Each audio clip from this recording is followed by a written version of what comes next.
Buenas tardes. En la clase de hoy vamos a culminar entonces el tema de electricidad y haremos una primera introducción al tema de magnetismo.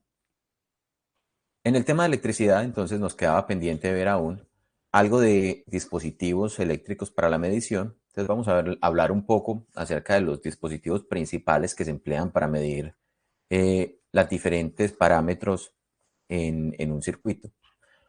Vamos a compartir entonces la pantallita. Esperemos que no tengamos problemas el día de hoy. Ha estado funcionando por un rato, entonces dejémoslo allí. Hablando entonces de dispositivos eléctricos para medición, vamos a tener varios tipos. Las principales variables que nosotros podemos estar interesadas eh, en determinar, en medir, van a ser esencialmente la corriente, el voltaje y la resistencia. Entonces, dispositivos para medición de parámetros eléctricos.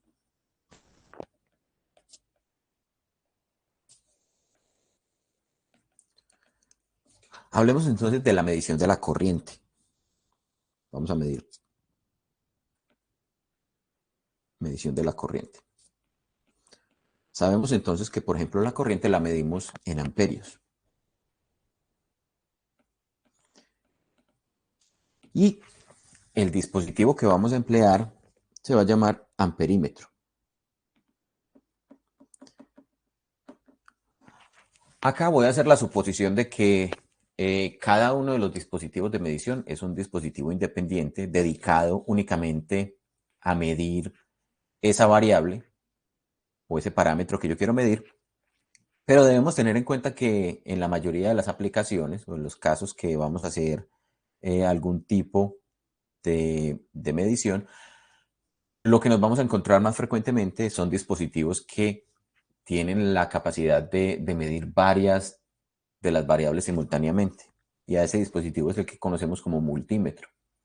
Entonces, en este caso, por ejemplo, si queremos medir corriente, tendremos el amperímetro, pero entonces el multímetro tendrá una función de amperímetro también. Entonces podemos seleccionar directamente el, la medición de la corriente en el multímetro y seleccionarlo para determinar cuánta corriente está fluyendo, ¿sí? Entonces, vamos a recordar cómo es un circuito eléctrico por el cual esté fluyendo corriente. Entonces, recuerden que lo que habíamos dicho era que íbamos a tener una batería, por ejemplo, una EMF o una fuerza electromotriz con una diferencia de potencial que vamos a llamar o vamos a denotar con la letra E, y allí vamos a tener una resistencia interna. Entonces, esto que tenemos acá y que marcamos, que aislamos, es lo que será nuestra batería o nuestra fuente de voltaje. Entonces, siempre que tengamos esa situación, debemos recordar que a la batería, pues o a la fuente de voltaje, va a estar asociada una resistencia interna. Así no la estemos pintando. Pues es posible que en algunos casos simplemente la estemos omitiendo, pero debemos recordar que allí está. Y tendremos unos hilos conductores que van a conectarse con unos elementos que van a disipar la potencia eléctrica. Digamos una primera resistencia, una segunda resistencia. Incluso pongámosle por acá un interruptor. En el momento en que cerramos el interruptor, en el que hacemos el contacto y ya ahora el dispositivo está formándome un continuo, entonces digamos que ahora está ese interruptor cerrado, marquémoslo simplemente como S de switch, allí vamos a tener una corriente eléctrica fluyendo. ¿Sí? Esa corriente I. Para poder determinar la corriente que está fluyendo, entonces necesitamos conocer o necesitamos conectar el amperímetro en serie con esa corriente. De tal manera que lo que vamos a hacer entonces es precisamente interrumpir ese flujo de la corriente, conectar aquí el instrumento, llamémoslo simplemente A, y la corriente que está fluyendo a través de todo el circuito, entonces fluirá también a través del amperímetro y será entonces registrada. Entonces eso lo tenemos que, vamos a marcarlo por aquí. Entonces el amperímetro se conecta en serie.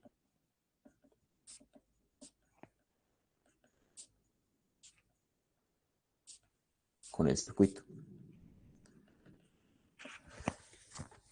Si, por ejemplo, yo tengo más de una posible dirección por la cual la corriente pueda estar fluyendo, digamos, yo tengo un circuito con elementos, con resistencias, por ejemplo, en paralelo, vamos a imaginarnos esa otra situación. Entonces, por ejemplo, acá tendríamos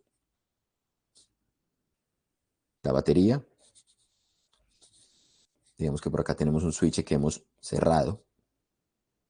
Por acá tendríamos, digamos, una resistencia R1, otra resistencia R2, y ambas están conectadas entonces. Hagamos esto al derecho.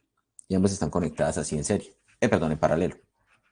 Entonces sabemos que cuando por acá sale una cierta corriente, llamémosla corriente total, que sale de la batería, acá esto se va a repartir en dos diferentes corrientes, siguiendo precisamente la regla de la suma de corrientes en los nodos. Este punto de acá se nos convierte en un nodo para la corriente. Entonces la corriente que está fluyendo hacia ese nodo, toda la que entra tiene que ser igual a la suma de todo lo que sale. Entonces en ese caso, por ejemplo, digamos que por acá estará fluyendo una corriente 1 y por esta otra resistencia una corriente 2. Para conocer entonces cada una de las corrientes, debemos también entonces conectar el amperímetro justamente en serie con el lazo que quiero medir. Entonces, por ejemplo, si este es el lazo, aquí no se está viendo el punterito, ¿cierto que no? O si se está viendo, está como fijo. Vamos a hacer algo aquí. A ver si ahí se ve. Se tostó, ¿cierto? Se Efectivamente. murió. Sí, eso acabo de notar. Duró mucho. Vamos a intentarlo nuevamente, la reconexión, y si no logramos que funcione, entonces vuelvo y abro el Google Meet desde el iPad. Miremos a ver.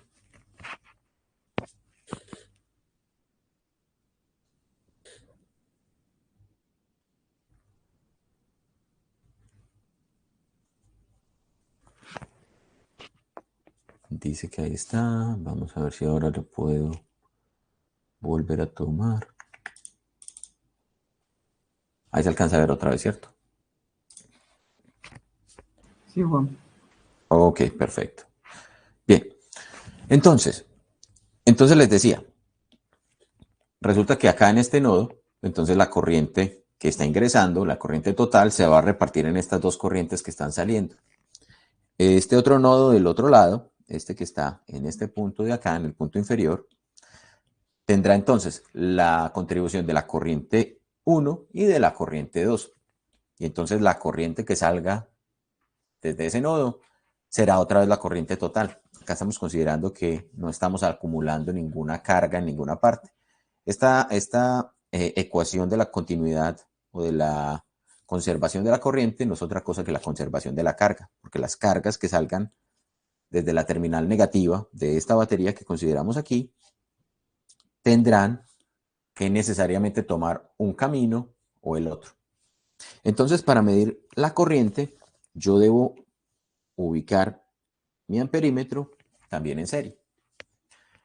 Este primer amperímetro que puse aquí me va a medir precisamente la corriente total.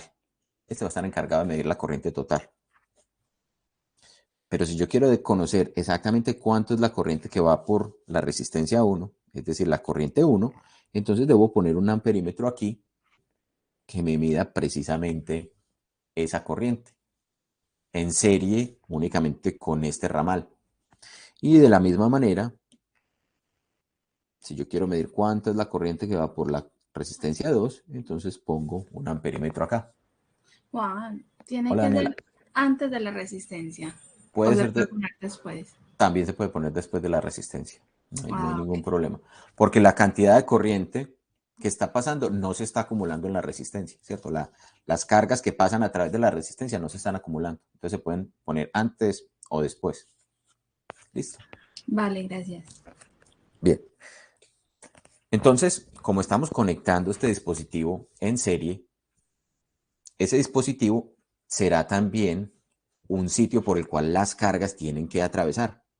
Entonces, una de las características muy importantes de los amperímetros es que precisamente su resistencia interna tiene que ser muy baja. Entonces, el amperímetro debe tener muy baja resistencia.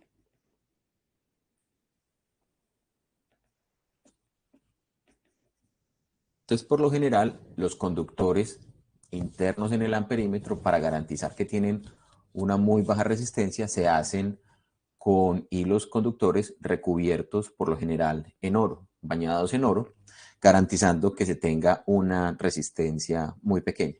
Cuando decimos bañados en oro, no se vayan a imaginar que uno puede sacar un montón de oro de un amperímetro, simplemente es una pequeña película de unas cuantas micras que garantice pues simplemente un flujo de corriente con la menor resistencia posible.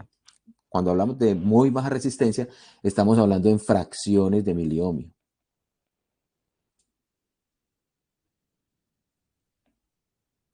¿Listo? Otra, Juan, ¿y qué hola, tienen los amperímetros por dentro para medir la corriente?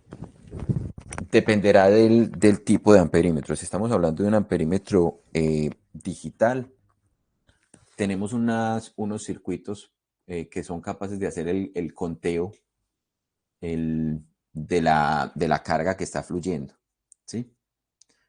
Convertir esa señal que es eh, continua de flujo de corriente y hacer como un tiempo, una medición del tiempo de integración, pues como cuantificar en un cierto tiempo cuántas cargas están pasando. Eso es lo que hace el circuito digital. Y con respecto a los amperímetros análogos, se utilizan unos dispositivos que se conocen como galvanómetros. Y los galvanómetros son unos elementos, eh, unas bobinas, ¿sí? Que cuando la corriente pasa por ellas, induce unos campos magnéticos y hace que se mueva una aguja.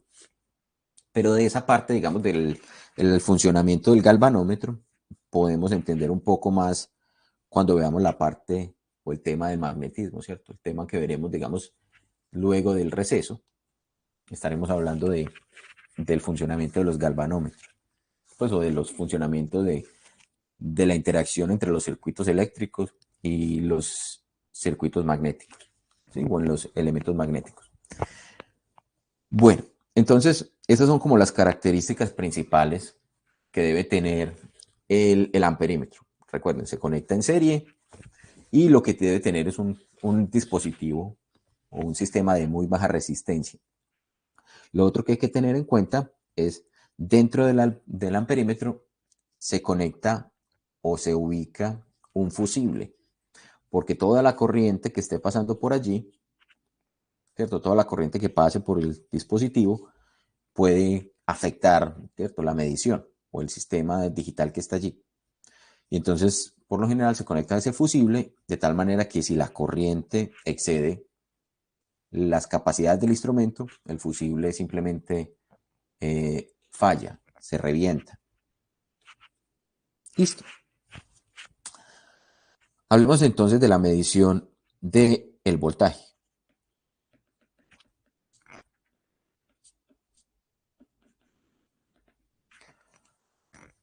El instrumento que vamos a utilizar allí se llama el voltímetro. Y entonces lo que vamos a tener allí es esencialmente una medición no de potencial eléctrico, sino de la diferencia de potencial entre dos terminales. Entonces, recordar esto, medimos diferencia de potencial eléctrico entre dos terminales del instrumento.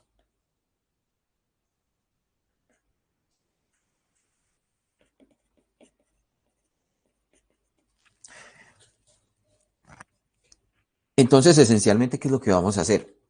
Otra vez tenemos nuestro circuito, donde vamos a tener una batería.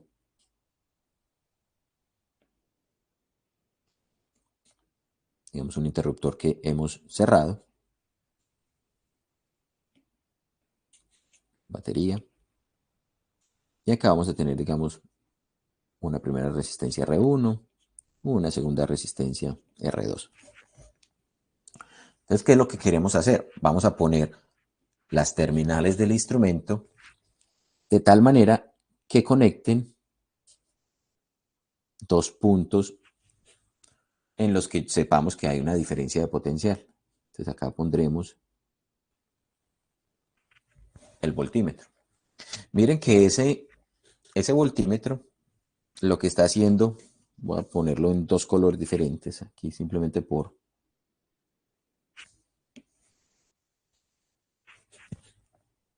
Ay, otra vez se tostó. Como que no le gusta cuando hago cambios repentinos de tamaño.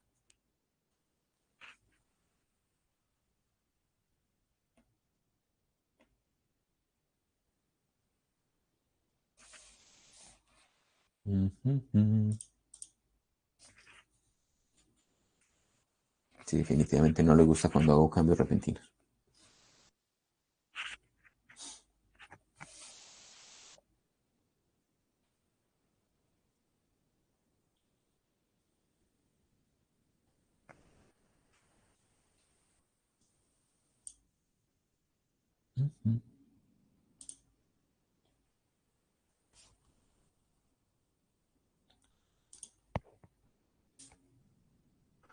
Es posible que se quiera ir de vacaciones, sí. No, no discuto eso. Quiere empezar a rezar la novena el día de hoy.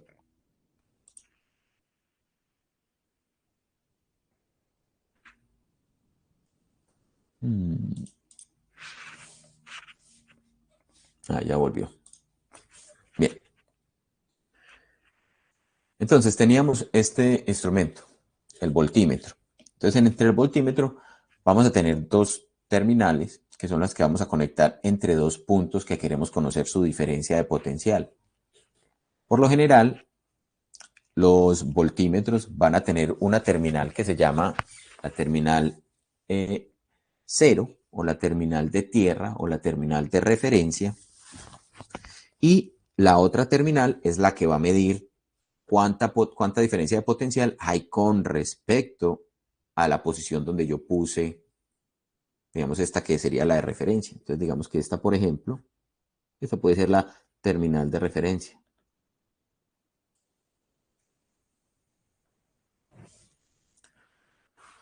En este caso, miren que lo que estamos haciendo es conectar el sistema o el instrumento, lo estamos conectando en paralelo. Entonces, lo que ocurre con la corriente que se establece acá vamos a tener una corriente.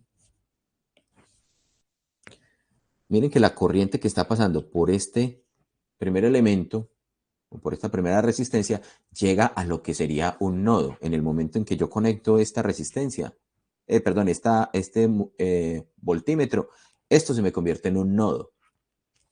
Entonces la corriente podría tomar dos caminos. Una primera corriente y hacia acá una segunda corriente.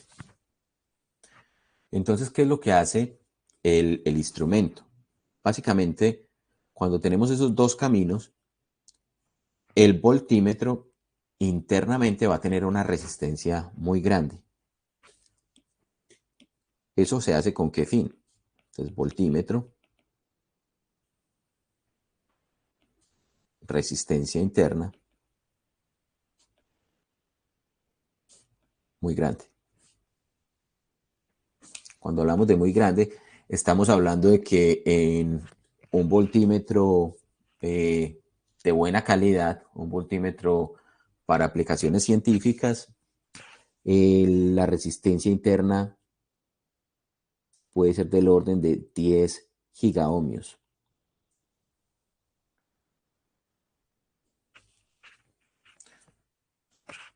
Y eso es 10 por 10 a la 9 ohmios.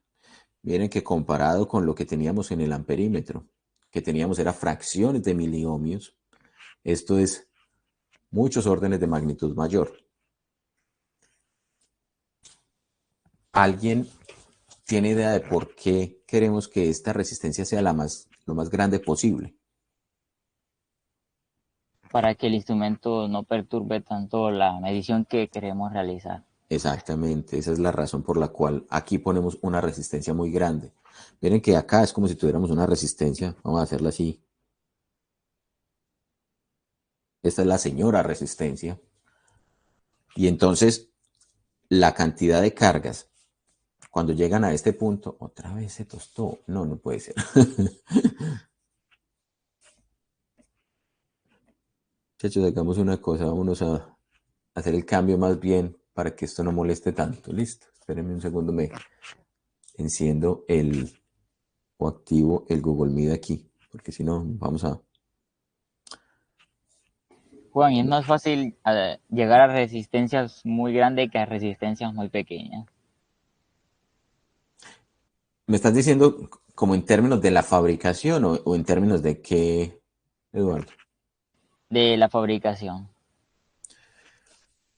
La verdad, no sé qué será más fácil fabricar, si resistencias muy grandes o muy pequeñas. No tengo como conocimiento de cómo se logran, por ejemplo, resistencias del orden de gigaohmios o del orden eh, de unas fracciones de miliohmios, pues muy pequeñas. Entonces no te sabría como decir a ciencia cierta cuál sería como mejor.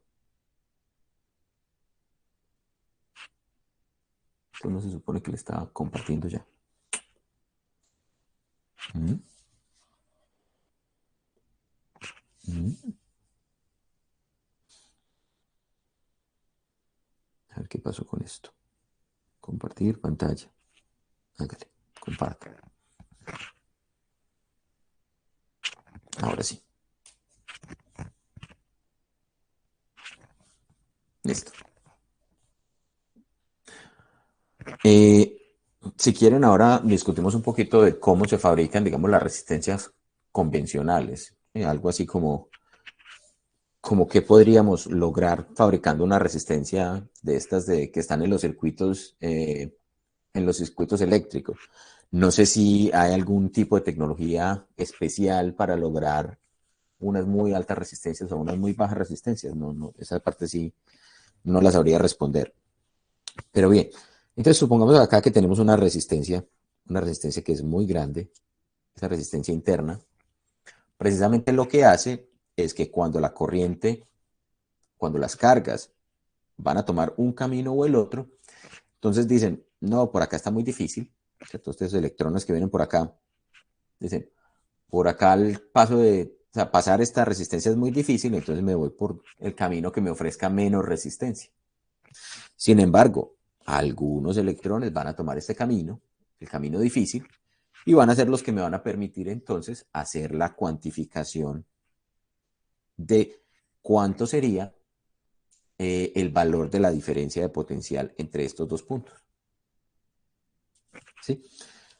Importante tener en cuenta entonces que si esta sería la terminal negativa, entonces estamos hablando de que en el caso de la batería, esta zona de acá estaría a un potencial bajo, mientras que esta zona de acá estará a un potencial alto.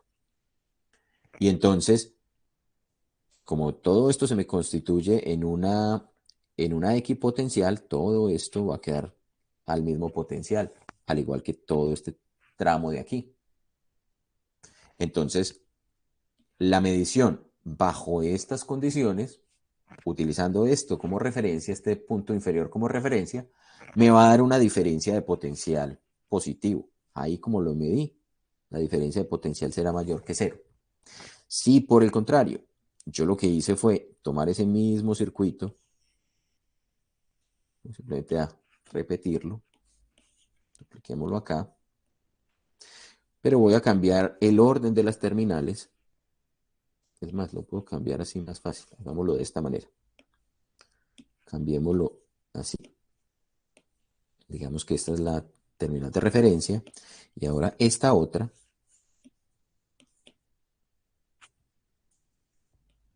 va a ser mi terminal de medición. Entonces ahora simplemente estamos cambiando cuál es la que estoy tomando como terminal de referencia. Ahora mi terminal de referencia digamos que puede ser esta. Entonces en este caso estoy midiendo una zona que tiene un potencial más alto como referencia. Entonces al medir aquí esta diferencia de potencial, esta medición me va a dar menor que cero. Entonces por esa razón yo puedo medir en cualquiera de las dos direcciones y no hay problema con el valor de la medición. ¿Listo? ¿Alguna inquietud con respecto a eso?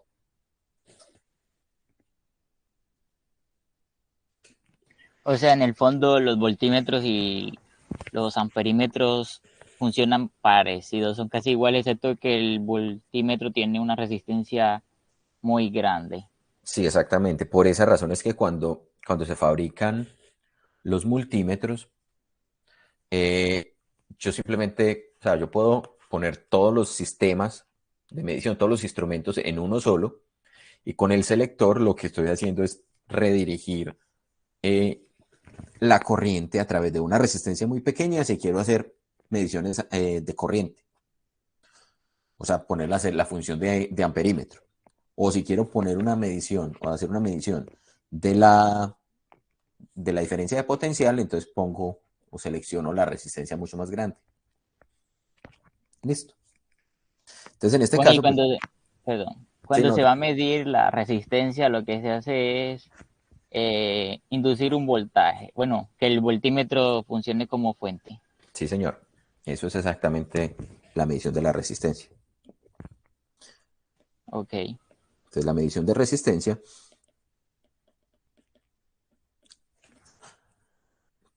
lo haremos con un ómetro. Entonces, en la función de medición de resistencia, con el ómetro, lo que hacemos es precisamente, como nos mencionaba el compañero Eduardo, utilizar el dispositivo como si fuera una fuente. Pero entonces aquí es importante tener en cuenta una cosa. La medición de la resistencia requiere que el dispositivo al que le voy a medir esté desconectado. Entonces el dispositivo o el elemento a medir debe estar desconectado, fuera del circuito. Entonces, digamos, yo quiero conocer cuánto es la resistencia, esta R1. Entonces, físicamente el instrumentico o el dispositivo será algo, qué sé yo, lo borré. Será algo como este estilo. ¿Sí? Un elemento con un par de paticas. Y pues que puede estar seleccionado, puede estar marcado con unas bandas de colores que me supongo ustedes ya en el laboratorio discutieron esa parte de los colores de las resistencias. ¿Sí lo hicieron? Sí, Juan. Listo, perfecto. Entonces, lo que hacemos con el instrumento es precisamente, como nos menciona Eduardo, utilizarlo como fuente. Es decir, yo pongo acá una de las terminales del instrumento. Internamente el instrumento va a tener una fuente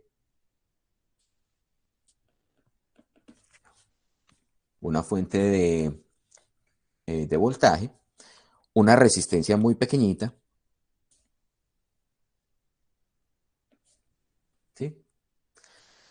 Y la idea es que por el otro lado, pues conectaremos esto. Entonces, ¿qué es lo que conocemos? Básicamente, conocemos, bueno, hagamos una cosa aquí. Antes de que digamos ¿Cómo lo hacemos? Vamos a suponer entonces que además dentro del instrumento tengo activo un medidor de corriente. Entonces, ahora sí, esto sería el instrumento. El instrumento es esto. ¿Qué es lo que hace el instrumento? Conocido, o sea, sabemos cuánto es el voltaje que estamos aplicando.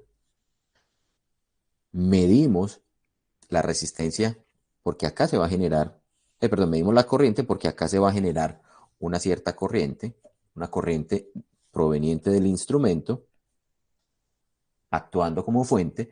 Entonces, la corriente va a atravesar la resistencia desconocida y va a ser medida por la función o por un amperímetro. Entonces acá tenemos un amperímetro que mide la corriente generada.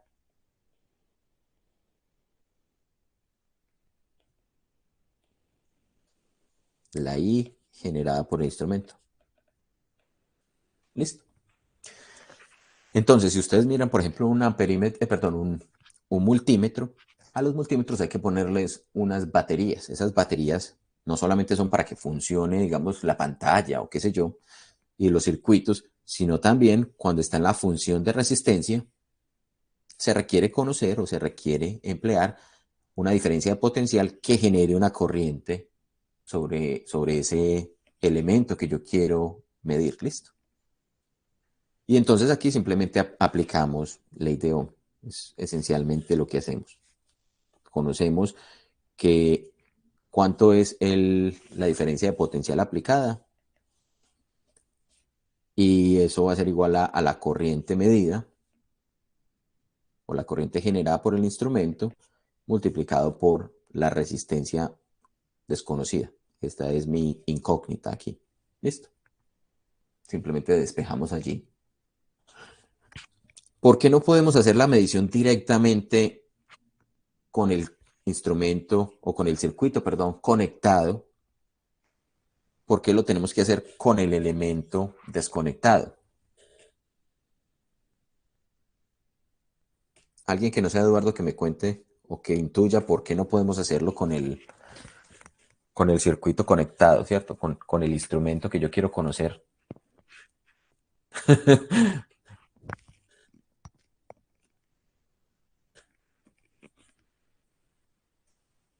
Juan, no sé si tenga que ver con ese cambio de dirección en la corriente. Pues se necesita como que la corriente pase por ahí, o no sabría. No sería por un corto, Sebastián, ni tiene que ver algo con la corriente, ¿sí? Mire que cuando yo tengo el circuito conectado, ¿cierto? Conectado a la fuente o a la batería externa, entonces las corrientes, esta corriente que se genera aquí, estaría compitiendo con la corriente que me va a generar el instrumento, ¿sí? Entonces lo que terminaríamos midiendo, el instrumento puede medir, ¿sí? Sin duda va a medir una resistencia, pero no sería la resistencia de este elemento, sino la resistencia equivalente de todo el circuito, entre este punto y este punto.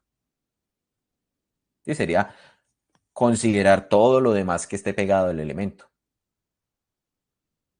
Porque finalmente ese punto aquí se va a convertir también en un nodo donde las corrientes que van a entrar, que por ejemplo puede ser esta corriente que está entrando aquí, la corriente I, más la corriente que me generaría el instrumento, van a entrar y pueden afectar entonces realmente la medición que yo quiero generar.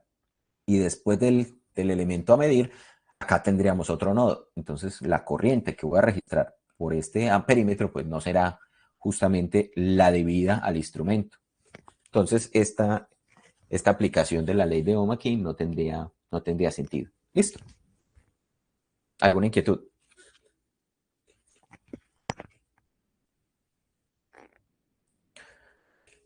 Bien, hay otras maneras de medir la corriente. Sí, pueden resultar resistencias negativas, exactamente. Es incluso una de las características que puede ocurrir, que no tiene pues sentido.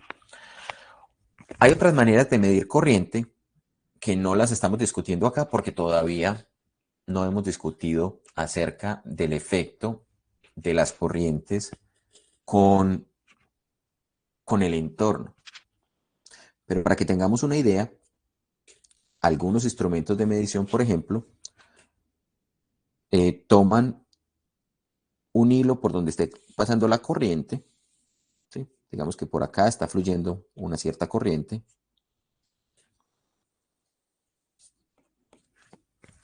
Y el elemento o el instrumento lo que hace es tener una pinza que se abre.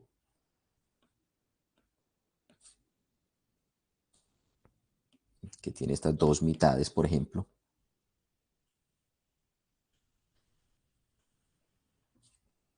Entonces,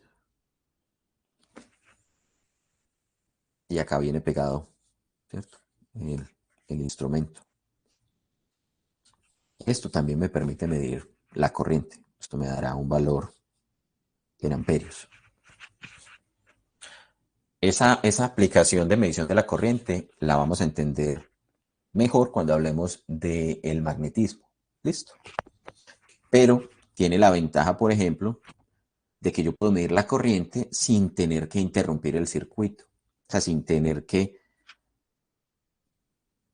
posicionar en alguna región el amperímetro interrumpiendo el circuito. Simplemente es una medición sin contacto. ¿Está claro? ¿O hay alguna inquietud?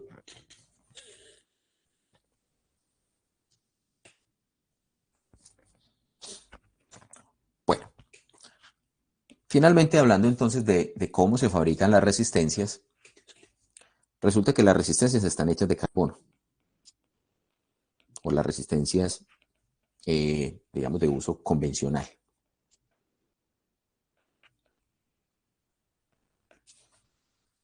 Están hechas de carbono. El carbono toma muchas formas en la naturaleza, pero una de ellas es precisamente el grafito. Y el grafito, pues que de pronto todos conocemos por las minas de los lápices o por los lápices en general, tiene una forma en la cual los carbonos están organizados en unas estructuras hexagonales que forman planos, que forman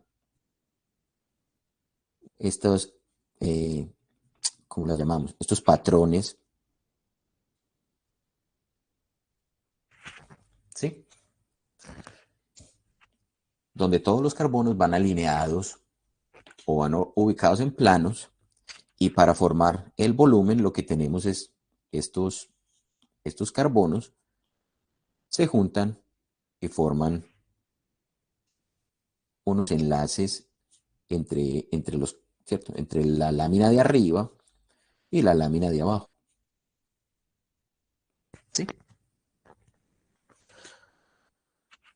Esos enlaces que se forman entre los diferentes planos son enlaces que no tienen la misma fortaleza en términos de fuerza cohesiva entre los átomos. Entonces, los átomos de carbono, por ejemplo, o sea, esta peliculita de la parte superior se puede mover con respecto a la peliculita de la parte inferior.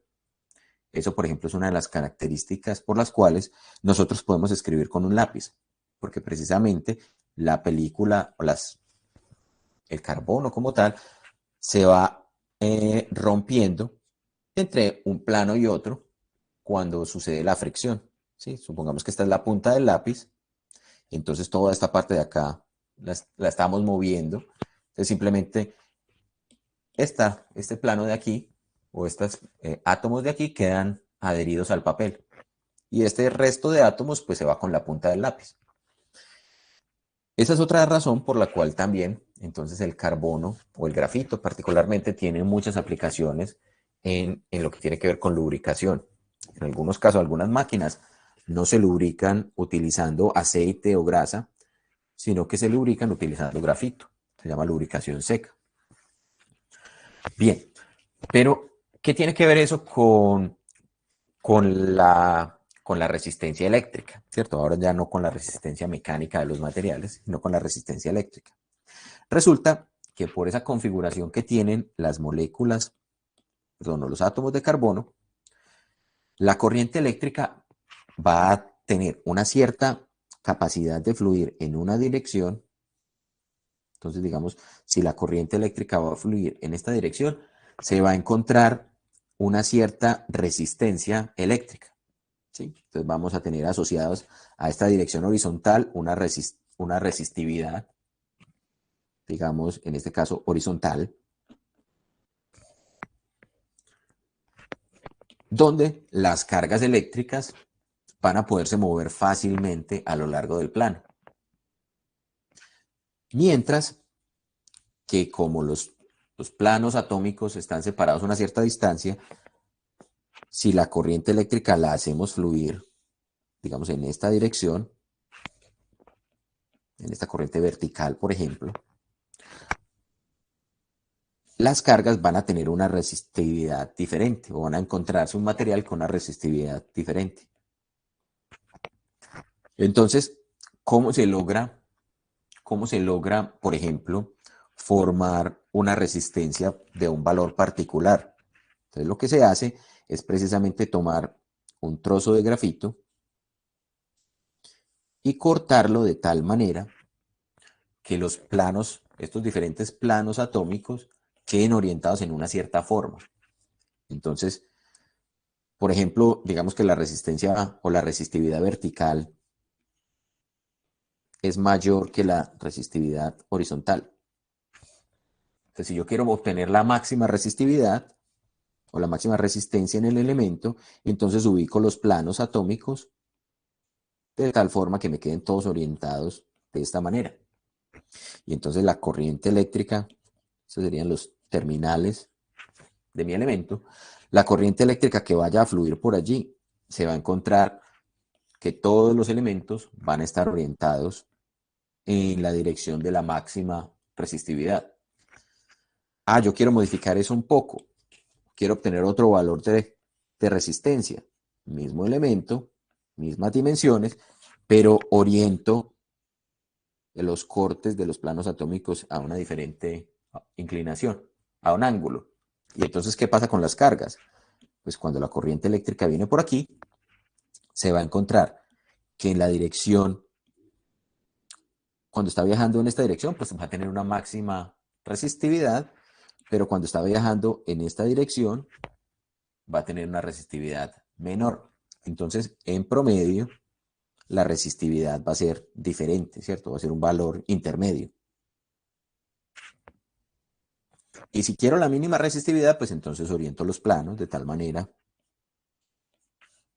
que lo que haga es que me encuentre el camino con planos atómicos orientados de esta forma y entonces allí tengo la menor resistividad posible.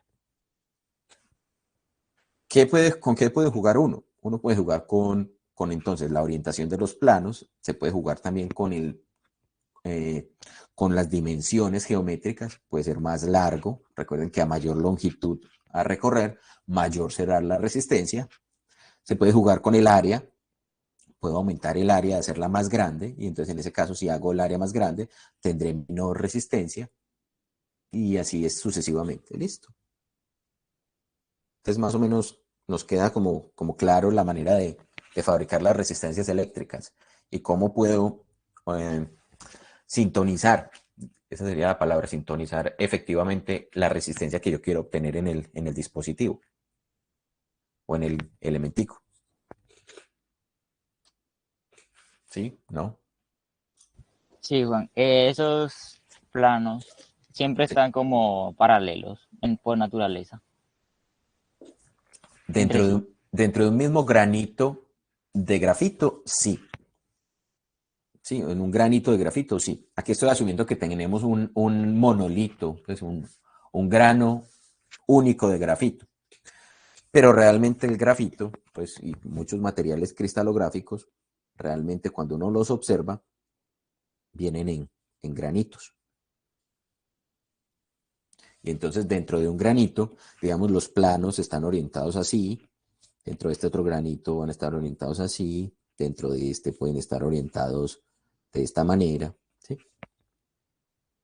Entonces es un poco más complejo de simplemente considerar que es una única orientación de planos. No, realmente pueden, a lo largo o en el volumen del material, pueden estar cambiando.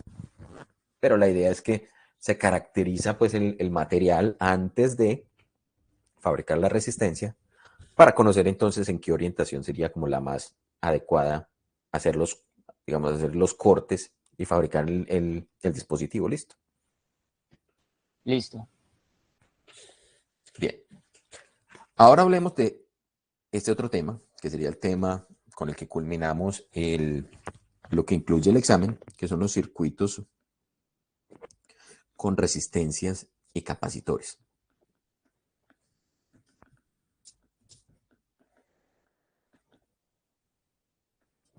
Eso se conoce como circuitos RC. Seguramente en el laboratorio ustedes ya han trabajado con circuitos RC. Sin embargo, pues como su nombre lo indica, un circuito RC es simplemente un circuito en el cual vamos a tener una combinación de resistencias y capacitores. Sabemos que los capacitores los empleamos como elemento en el cual almacenamos una carga eléctrica y esa carga eléctrica finalmente nos está almacenando energía eléctrica en la forma de campo eléctrico. Entonces el capacitor almacena cargas. Eso implica almacenar energía en forma de campo eléctrico. ¿Sí? Entonces todo eso ya lo habíamos discutido cuando hablamos de las funciones o lo que hace como tal un capacitor. Y ya vimos también que las resistencias lo que hacen es disipar potencia, disipan la potencia eléctrica. Y eso lo que hace es realizar un trabajo. Bien. Nosotros, por ejemplo, podemos encontrar circuitos de tipo RC en muchas aplicaciones. Los circuitos RC se utilizan, por ejemplo, para utilizar temporizadores. Y los temporizadores son muy importantes en muchos tipos de aplicaciones. Piensen, por ejemplo, en un sistema de los limpiaparabrisas. Cuando los ponemos en la función intermitente, ¿cierto?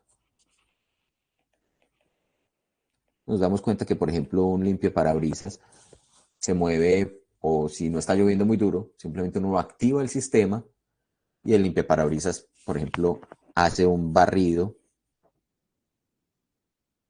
cada cierto tiempo. ¿Sí? Y en algunos vehículos, pues uno puede controlar qué tanto tiempo quiere que haya entre un barrido y el otro. ¿Listo? No solamente este tipo de aplicaciones, por ejemplo, los marcapasos.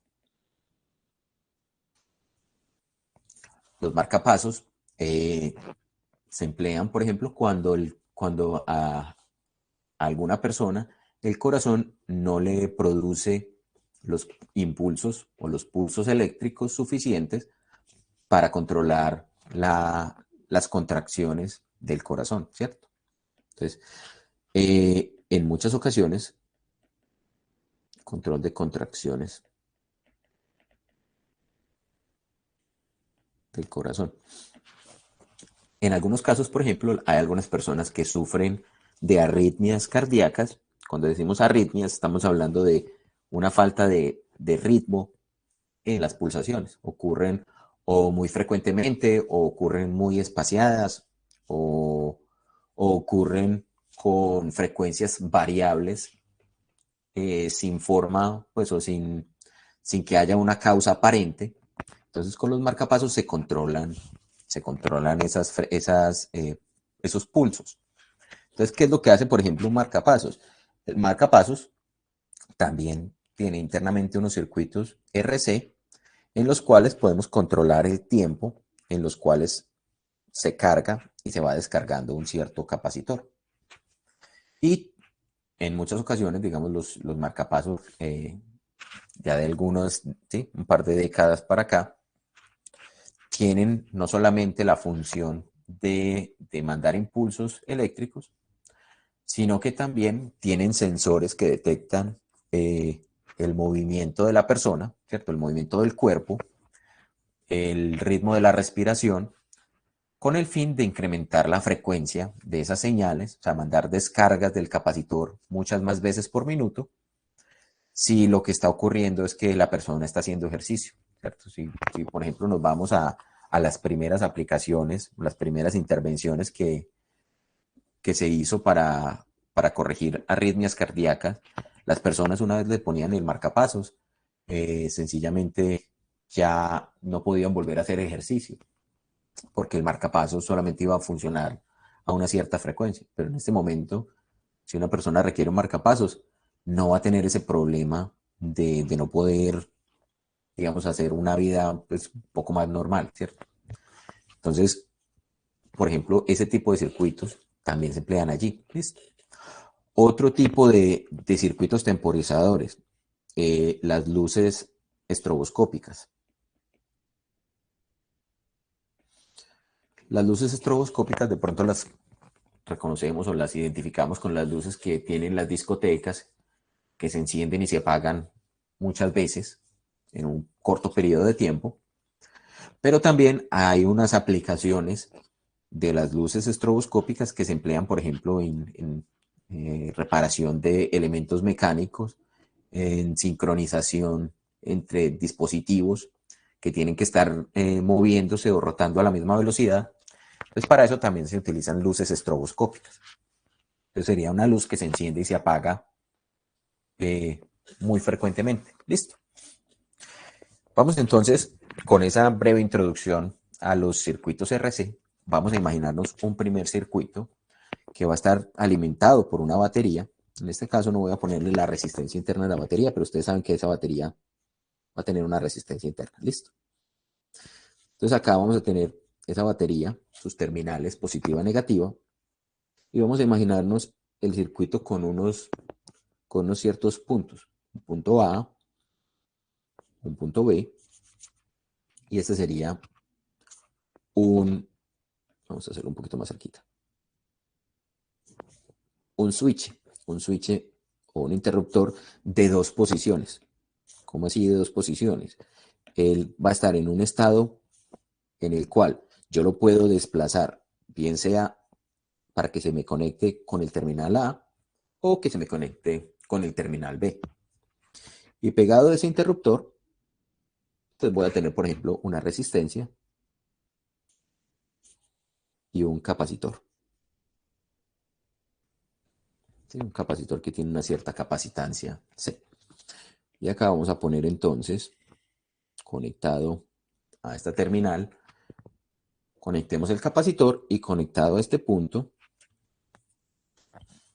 vamos a tener esta otra sistema. Entonces este es el circuito original.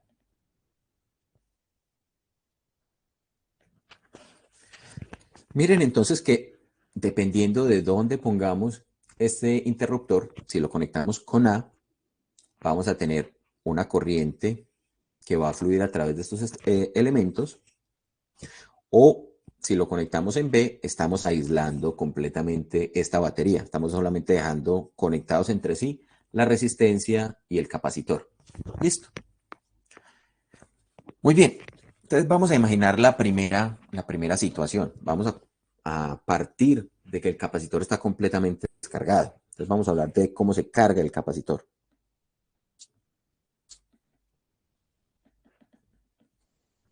Entonces, condición inicial, capacitor descargado.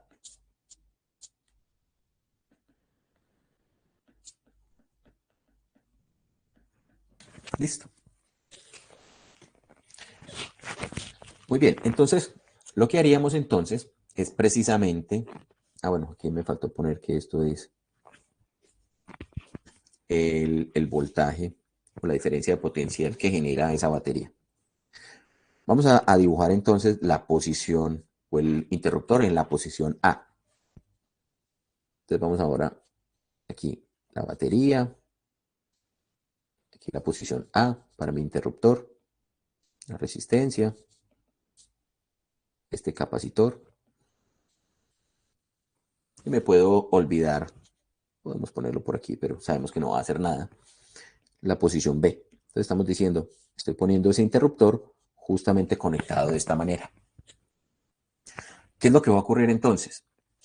El proceso de carga entonces arranca con los electrones que parten de la terminal negativa de la batería y van a viajar alimentando esta placa de aquí. Sabemos entonces que cuando una carga negativa, un electrón llega acá, de acá sale una carga negativa de la otra placa y se desplaza atravesando esa resistencia hasta la terminal positiva de la batería. ¿Cierto?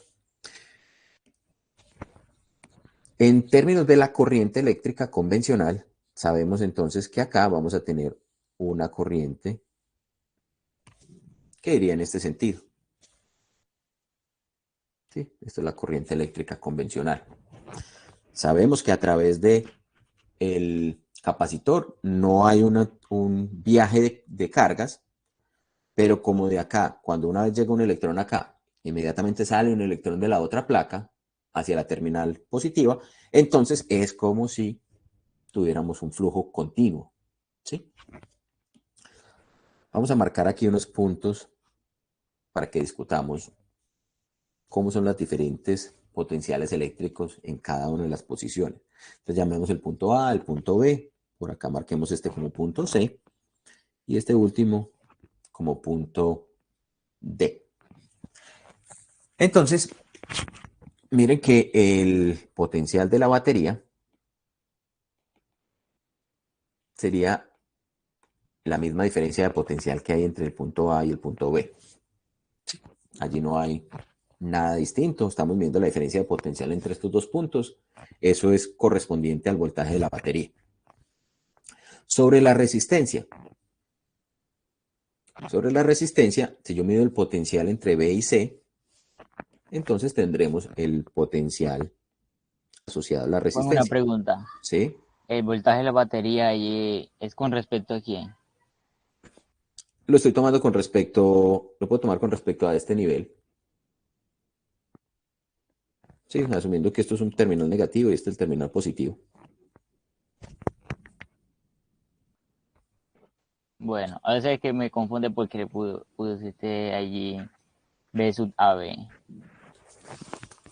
Si quiere lo ponemos B sub BA, como para decir es el potencial de B menos el potencial de A. Sí, bueno, así también está bien. Listo, ¿no? Simplemente vamos a recordar lo siguiente. O sea, esta zona de acá está a un potencial más alto que el potencial que vamos a tener por aquí. ¿Sí?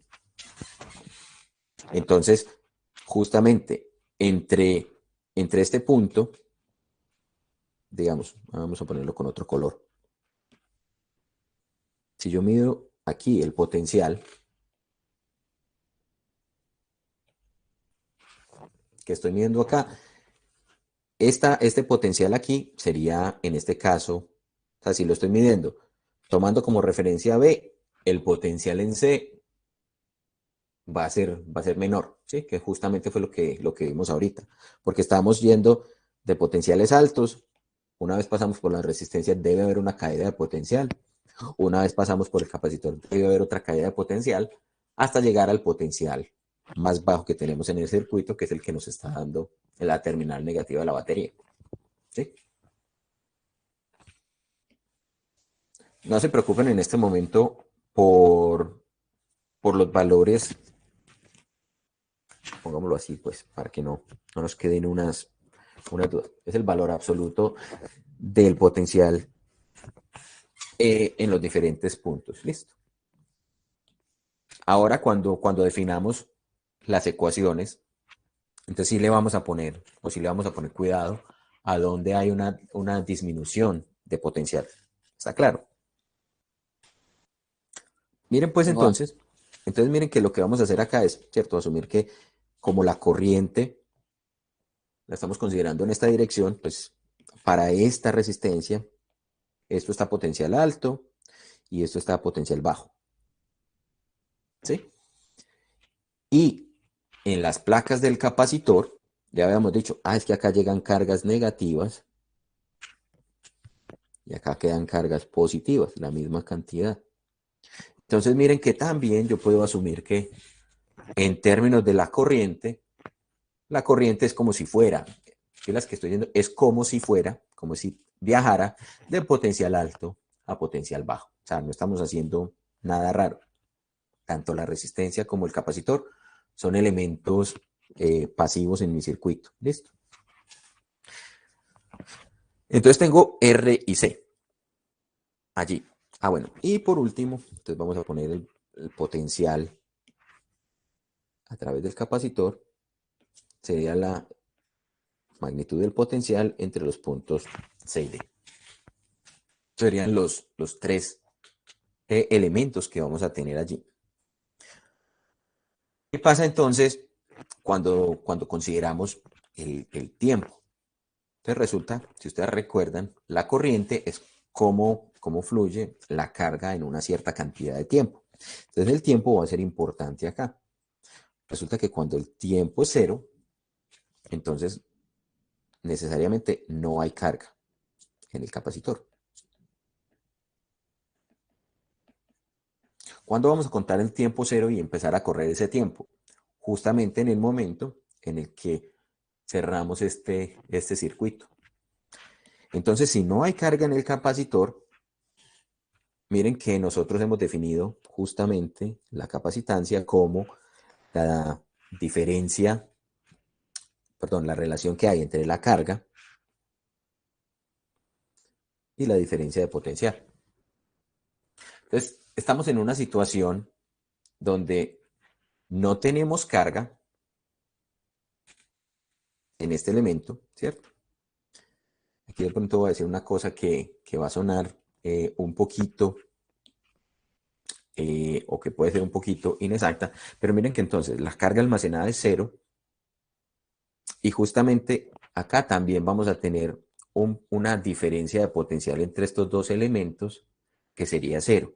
Eso va a sonar un poquito contraintuitivo porque si estamos definiendo la capacitancia como la relación entre carga y diferencia de potencial, eso me daría como un 0 sobre 0, ¿cierto? Una relación de capacitancia que no se puede definir en términos matemáticos.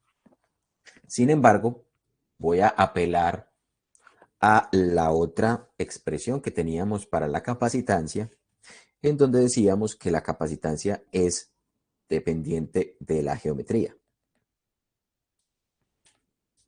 Lo vimos, por ejemplo, en términos de decir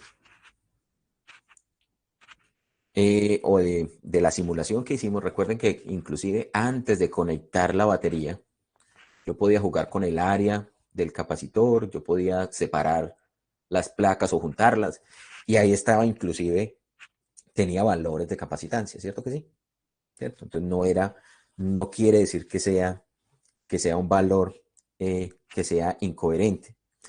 Entonces lo que vamos a hacer aquí es decir, vean, vamos a decir que la carga es el producto entre la capacitancia y la diferencia de potencial. Y como no hay carga almacenada, entonces esta carga en este momento es 0 y la capacitancia es diferente de 0, es dependiente de la geometría y además es mayor que 0. Entonces esto es distinto de 0 y mayor que 0.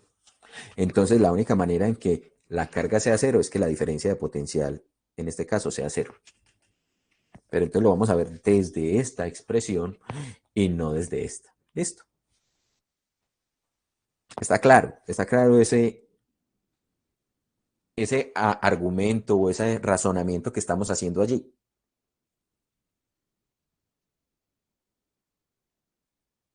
Jerry Juliana. Sí, profe. Juan. Listo. Qué pena, se me olvida. Entonces, listo. Entonces, simplemente es para que tengamos en cuenta qué es lo que está pasando, no que estamos metiendo un machetazo aquí con la matemática, porque realmente aquí nos quedaría como una expresión 0/0, que fácilmente pues nos puede generar una confusión. Pero bueno, entonces, considerando pues esta condición, esta diferencia de potencial, miren que no sería otra cosa que el potencial sobre el capacitor. ¿Sí? La diferencia entre los potenciales de las placas. Incluso, si nosotros, por ejemplo, llegáramos y midiéramos con un voltímetro antes de cerrar el circuito, el voltímetro nos marcaría aquí 0, sea que lo pongamos con la referencia aquí o sea que lo pongamos con la referencia allá, para ese capacitor solito. ¿Listo? Entonces, bien, al tiempo 0, la carga es 0 y la diferencia potencial es 0. ¿Qué pasa cuando el tiempo empieza a aumentarse? Tiempo mayor que 0. Entonces, inmediatamente empieza a cargarse el capacitor. Empieza a fluir la corriente. Entonces, el voltaje en el capacitor, ¿qué tiene que ocurrir con ese voltaje en el capacitor?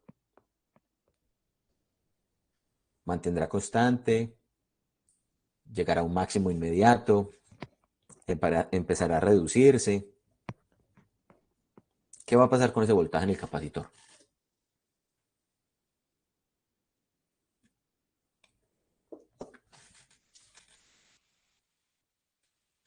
Mateo.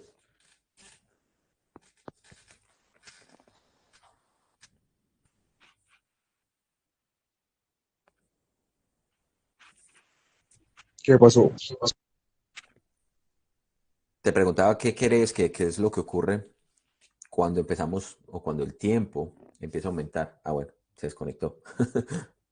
Lo despertaron. Sí, algo así. Algo así como que lo Que despertaron.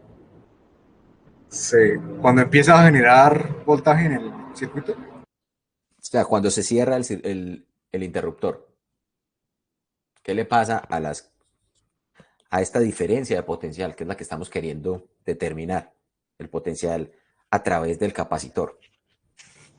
pues ya no es 0 porque empieza a generar diferencia de potencial debido al potencial que se le está dando de la batería. La pregunta entonces la modifico y pues cualquiera la puede responder. Pero sabiendo que acá empiezan a llegar cargas a almacenarse en el capacitor, ¿será que entonces la diferencia de potencial en el capacitor llega al máximo de diferencia de potencial del circuito? ¿O será que va a ser distinto?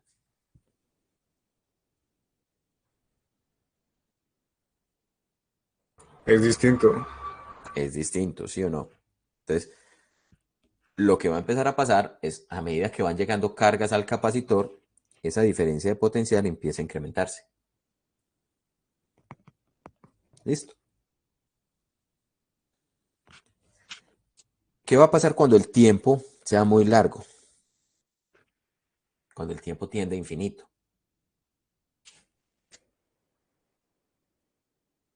El voltaje en el capacitor va a ser el mismo de la fuente y va a ser como un circuito abierto. El voltaje del capacitor será el mismo de la fuente. ¿Será eso correcto? ¿O será que yo tengo que considerar ahí que dónde puse la resistencia?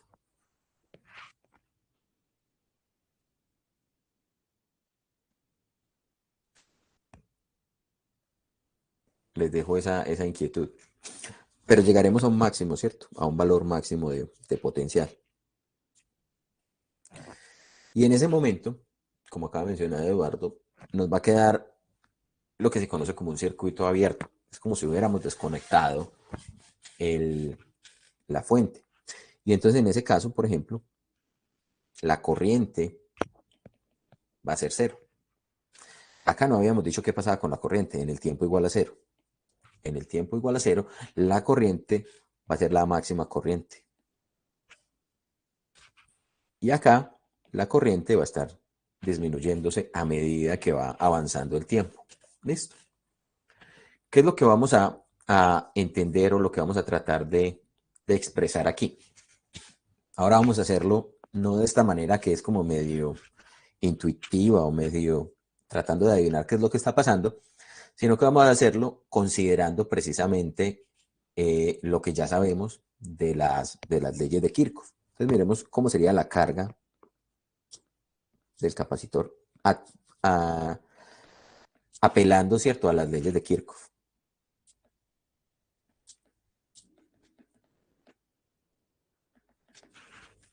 Entonces, una de las leyes de Kirchhoff me decía que si yo recorro el producto punto entre el campo eléctrico y el desplazamiento en una cierta trayectoria, y ese producto punto lo hago a lo largo de una trayectoria que es cerrada, entonces esto me debería dar 0.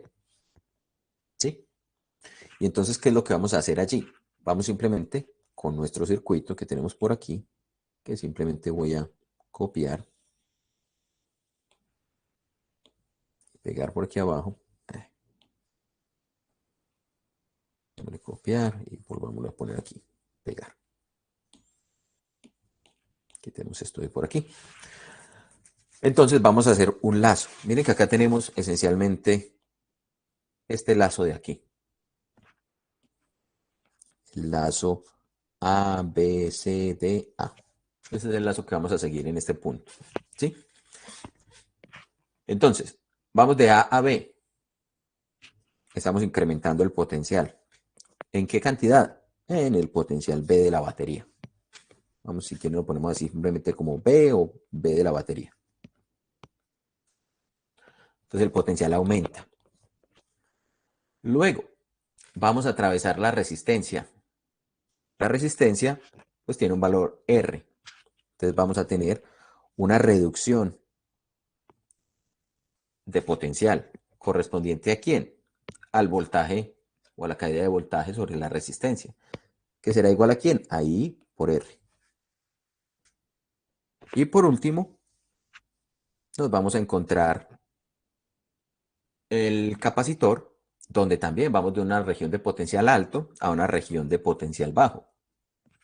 Si recordamos, habíamos dicho que la capacitancia era precisamente la carga sobre esa diferencia de potencial en el capacitor. Entonces, podemos decir que esa diferencia de potencial es la carga sobre la capacitancia. Entonces acá vamos a restar esa carga sobre capacitancia y eso tiene que ser igual a 0 porque hice un lazo cerrado, ¿sí o no? Llegamos al punto D, que es el mismo punto A. Y esto es una equipotencial. Bien. Juan, Hola. una duda, pues me late, ¿no? Que el voltaje de la batería menos I por R es justamente pues el positivo de menos Q sobre C y por eso se anula. ¿Y qué? Exactamente. Cuando esté completamente cargado. Entonces la carga, el voltaje en la capacitancia es el de la batería menos el de la resistencia. Una vez está cargado, sí, pero la otra cosa que hay que considerar es que una vez está completamente saturado, digamos, ese capacitor, ya no hay corriente fluyendo a través de esa resistencia. Entonces,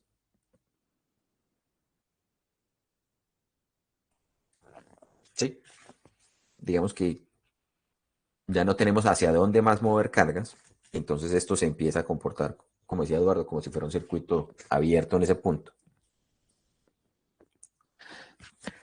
Bien, recordemos entonces que teníamos una definición de la corriente. Habíamos dicho que la corriente era cómo cambiaba la carga en el tiempo. Si nosotros reemplazamos esta expresión de la corriente en términos de la variación temporal de la carga en el tiempo, entonces esa expresión nos va a quedar de este estilo. Nos va a quedar el voltaje de la batería menos de Q de T por R menos Q sobre C igual a 0. Y eso lo podemos reorganizar. ¿Cómo lo vamos a reorganizar? Simplemente que nos quede de esta manera. R que multiplica de Q de T. más 1 sobre C, que multiplica a Q, menos el voltaje de la batería. Entonces miren que lo único que hice allí fue invertir el signo de los términos y organizarlos de esta manera. ¿Por qué los pusimos de esta forma? Porque esto precisamente es la forma de una ecuación diferencial. ¿Sí? También podríamos haber pasado este R a dividir aquí y acá y sería exactamente lo mismo. Vamos a resolver esa ecuación diferencial, ¿cierto? Como algunos ya vieron ecuaciones diferenciales, otros la están viendo, otros no la han visto. Entonces simplemente vamos a resolver esa ecuación diciendo que ese de Q de T se podrá expresar entonces en términos de ¿quién? Del voltaje de la batería menos Q sobre C. Entonces estoy pasando esos términos al otro lado a restar y dividido R. Y esto me permite reescribir las cosas, decir que el voltaje de la batería por la capacitancia menos la carga sobre R por la capacitancia. ¿Listo? Entonces ahí simplemente estamos reescribiendo las cosas para separar las dos, para hacer una separación de variables o de términos. ¿Cuáles son los dos términos que vamos a considerar aquí? Vamos a poner entonces a un lado de Q dividiendo esta expresión, el voltaje de la batería menos, por la capacitancia menos Q, y esto debe ser igual ¿a quién? A 1 sobre R por C por el diferencial de tiempo. Entonces miren que tenemos un par de expresiones diferenciales. Vamos a resolverlas haciendo una integración. Entonces, en el tiempo, queremos saber qué pasa cuando el tiempo empieza a contar, en el cual dijimos la carga completamente, o la carga que está almacenada es 0. Y el otro límite es cuando ha transcurrido un tiempo t, vamos a ponerle un valor de carga Q minúscula, que no va a ser la carga máxima, sino una cantidad de carga particular. Listo. Para resolver entonces esa integral, vamos a definir una variable, sea U igual a esto, al voltaje de la batería por C menos Q. O sea, ese término que tenemos ahí abajo. Y cuando hacemos el du, esto me va a dar menos dq. ¿Sí? ¿Cómo me queda entonces esa integral cuando la voy a resolver? Ah, bueno, y en términos del tiempo, esto sería simplemente considerando que 1 sobre RC es constante, entonces simplemente integro el tiempo entre 0 y t y me daría el tiempo. ¿Sí? Entonces, ¿cómo me queda esa integral cuando hago ese cambio de límites? El cambio de variables, ¿cierto? Los límites me van a quedar, me quedaría un menos de u sobre u entre voltaje de la batería. O sea, si yo reemplazo la carga 0 en ese cambio de variables que tengo acá, el límite inferior me va a quedar voltaje de la batería por C y el límite superior me va a quedar voltaje de la batería por C menos Q. Y esto igual a ¿quién? A 1 sobre R por C que multiplica el tiempo. Ese término que tengo a la derecha se puede tragar ese negativo. O sea, lo voy a quitar de acá y lo voy a poner acá. Y miren que la integral que me quedó al lado izquierdo no es otra cosa que la integral del logaritmo natural de u. Entonces el logaritmo natural de u, evaluado entre sus límites, voltaje de la batería por la capacitancia, y acá tengo voltaje de la batería por la capacitancia menos Q. debe ser igual a menos 1 sobre R por C, que multiplica el tiempo. ¿Sí? Cuando reemplazamos los límites, miren que el logaritmo natural me permite hacer que la resta de un logaritmo menos el otro logaritmo simplemente se exprese como el logaritmo de la división entre los dos términos, ¿cierto? Entonces esto me quedará logaritmo natural del voltaje de la batería por C menos Q sobre voltaje de la batería por C. Y esto será igual a menos 1 sobre R por C por T. ¿Sí? Para quitarnos de encima ese logaritmo, entonces hacemos o aplicamos exponencial a ambos lados. Y entonces, aplicando la exponencial, este término de la izquierda me quedará el voltaje de la batería por la capacitancia menos Q sobre el voltaje de la batería por la capacitancia. Y el término de la derecha me queda exponencial a la menos 1 sobre R capacitancia por T. Y acá vamos a llegar a algo muy interesante, porque básicamente esta expresión es una expresión exponencial decreciente, una expresión que a medida que aumenta el tiempo va disminuyendo. Entonces, ese tipo de expresiones, e a la menos x, por ejemplo, cuando x está creciendo, es una exponencial que decrece. ¿Sí? Pero acá estamos considerando el tiempo, o sea que no tendríamos una contribución para valores negativos, si estamos hablando en términos de tiempo. O sea, únicamente vamos a considerar desde un valor máximo hasta un valor que va a tender justamente a cero. Y entonces, ¿esto qué es? Esto sería el voltaje de la batería por la capacitancia menos Q igual al voltaje de la batería por la capacitancia como coeficiente de E a la menos 1 sobre RC por T. Listo. Si despejamos, miren que vamos a llegar a que el parámetro de interés, que es justamente esta variable que tenemos acá, Q, y su variación temporal, va a estar definida ¿por quién? Por voltaje de la batería, por capacitancia, que me va a multiplicar a 1 menos E a la menos 1 sobre R por C por el tiempo. Entonces, cuando el tiempo es 0, esta expresión se me va a hacer E a la 0, ¿cierto? Y entonces me va a decir que justamente 1 menos 1 me daría 0 y la carga, por lo tanto, será 0. Pero a medida que el tiempo empieza a aumentar, esto empieza también a incrementarse.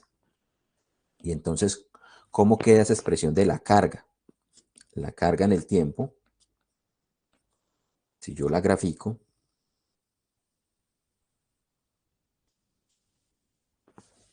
acá tendremos el tiempo, acá tendremos el valor inicial de la carga, digamos que la carga, pongámosla aquí en rojo, entonces la carga va a empezar a aumentar desde 0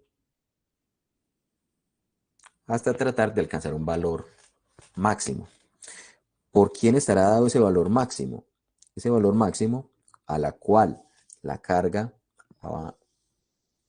será asintótica, será justamente el valor que me representa el potencial de la batería por la capacitancia. ¿Sí? Esto está dado en coulombios y esto es el potencial de la batería por la capacitancia. Ese es el máximo valor de carga que vamos a poder almacenar. Un término muy interesante es justamente este parámetro RC.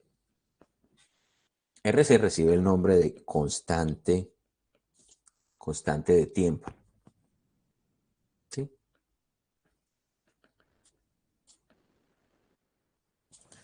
Miren que R y C son parámetros que no están cambiando en el circuito en ningún momento, en esta situación. RC es constante. Entonces, por lo general a esto se le llama simplemente, o se representa con la letra tau.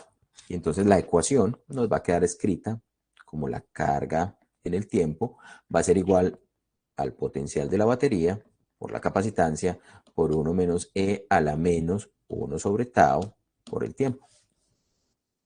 ¿Listo? Esto es un 1. Y entonces, si miramos las unidades de eso, las unidades de la resistencia son los ohmios, las unidades de la capacitancia son los faradios. El producto entre ohmios y faradios nos va a dar segundos. ¿Sí? Eso tiene que ser coherente porque miren que justamente en esta expresión, acá donde estoy poniendo el punterito, acá tenemos la constante temporal t, tiene unidades de tiempo, tiene que cancelarse con este parámetro que tenemos aquí abajo, que también tiene que ser en unidades de tiempo. ¿Listo? Entonces, eso es muy importante, porque el exponencial solamente toma números puros, no toma números con expresiones o con unidades. Hay unas situaciones importantes que ocurren, por ejemplo, cuando justamente se ha transcurrido un tiempo equivalente a tau. ¿Sí? Entonces miremos cómo nos cambia la ecuación en esa situación. Nos queda justamente la carga cuando tenemos un tiempo transcurrido tau. Me va a quedar entonces en términos de ¿quién? Del potencial de la batería por la capacitancia por 1 menos E. En este caso miren que me quedaría elevado a la menos 1. ¿Sí? E a la menos 1, si cogemos el número de Euler y lo elevamos a la menos 1, esto nos queda el potencial de la batería por C por 1 menos 0,368. Y esto es equivalente entonces a 0,632. 0,632 que multiplica al potencial de la batería por la capacitancia. Entonces miren que esto no es otra cosa que aproximadamente el 63% del valor máximo que va a alcanzar en carga. Porque recuerden que esto de aquí es la carga total o la carga máxima que puede tener el capacitor. Entonces, cuando ha transcurrido un tiempo igual a un tau, lo que vamos a tener acá es una carga igual al 63% de B por C.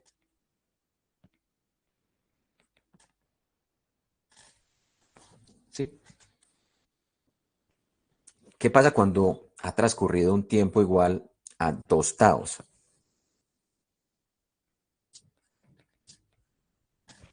Entonces volvemos a hacer el mismo ejercicio. Esto es 2 taus. Epa. Entonces si hacemos esa expresión, miren que nos quedaría voltaje de la batería por carga 1 menos E a la menos 2. Eso me da 0,865 voltaje de la batería por capacitancia. Es decir, aproximadamente el 87, ¿por qué no me quiere escribir? 87% de la carga total o de la carga máxima. ¿Listo? Entonces, cuando vamos en Ese es 2 el tiempo de carga, ¿sí o qué? sí, estamos hablando del tiempo de carga. Entonces, en 2 taos. Juan, ¿por qué a la menos 2 y no a la menos 1,5?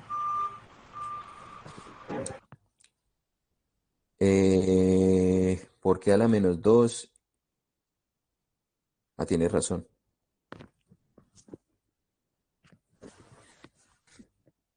Sí, es 2, es menos No, ahí está 1,5. bien. Ahí está bien. Ah, no, es cuando T Sí, está vale bien. 2, es cuando T vale 2 taos. ¿Sí? Porque mira que lo que Ah, estamos... ok. Sí, sí. Ya, no me confunda. ¿Sí? Menos 2 taos sobre tao. Listo, entonces queda la menos 2. Bueno, entonces acá alcanzaríamos, esto es la carga en coulombs. ¿Sí? Entonces alcanzaríamos un 87% de la carga máxima.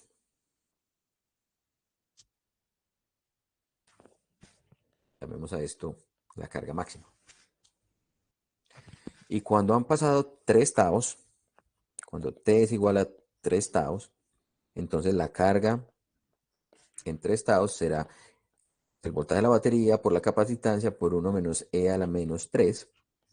Y esto será 95%. Entonces lo pueden evaluar el valor numérico, pero es aproximadamente el 95% de la carga máxima. Listo. Entonces cuando han pasado 3 taos, eso llegará al 95%. ¿Sí? ¿Cuándo se dice que se alcanza la carga máxima? Pues esencialmente con este modelo de carga en el infinito, cuando ha pasado un tiempo muy grande. Pero para propósitos prácticos, se dice que después de que han pasado 3 taos, está completamente cargado el capacitor. Bien, mire que, por ejemplo, uno podría jugar con esos dos parámetros, con R y C. Entonces, si uno dice, voy a poner una resistencia de 1 ohmio y voy a poner un capacitor de 1 microfaradio, entonces uno multiplica ese término R por C y eso le da justamente 1 por 10 a la menos 6 segundos. Entonces, si esos fueron los valores que yo puse en R y que puse en C, estamos hablando de que después de 3 milisegundos, el capacitor está completamente cargado. Perdón, microsegundos. Qué pena con ustedes. Eso es un micro. 3 microsegundos. Se cargó completamente el capacitor. O sea que en un segundo, pues ya estamos en el infinito en términos de ese circuito. ¿Sí? Pero uno también puede tener situaciones donde uno ponga resistencias muy grandes. Digamos, 100 megaohmios. Miren que ni siquiera son gigaohmios, son megaohmios. Y capacitancias también muy grandes, del orden, por ejemplo, de 1 milifaradio. Cuando uno hace ese producto entre resistencia y capacitancia, eso le da 100.000 segundos. Y 100.000 segundos, si consideramos que un día tiene 86.400 segundos, entonces estamos diciendo que en un día él ni siquiera ha llegado al 63% de la carga. Después de 3 días uno dice, bueno, ya llegó más o menos al 95%. Pero después de 3 días, ¿sí? Entonces un capacitor se puede cargar tan rápido como el orden de microsegundos hasta durar días en cargarse. ¿Listo? Entonces, eso es algo que hay que tener en cuenta. ¿Alguna inquietud con respecto al proceso de carga?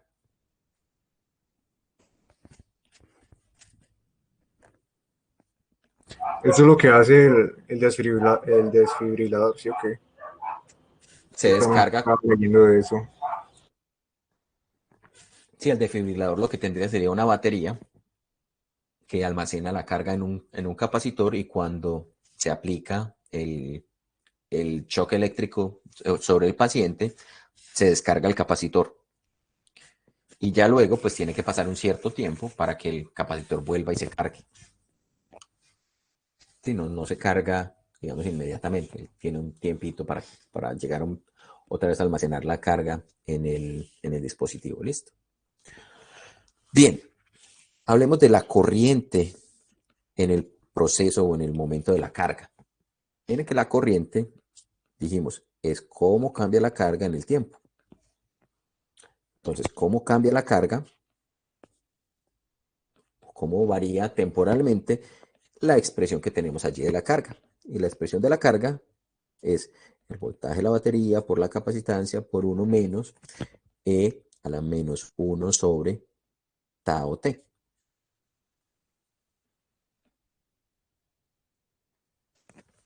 Entonces, cuando hacemos esa derivada con respecto al tiempo, esa derivada nos va a quedar de este estilo. Nos va a quedar el voltaje de la batería por la capacitancia, por la constante que está acompañando a ese término 1, a ese término exponencial, ¿sí? 1 sobre tau, por E a la menos 1 sobre tau. ¿Sí?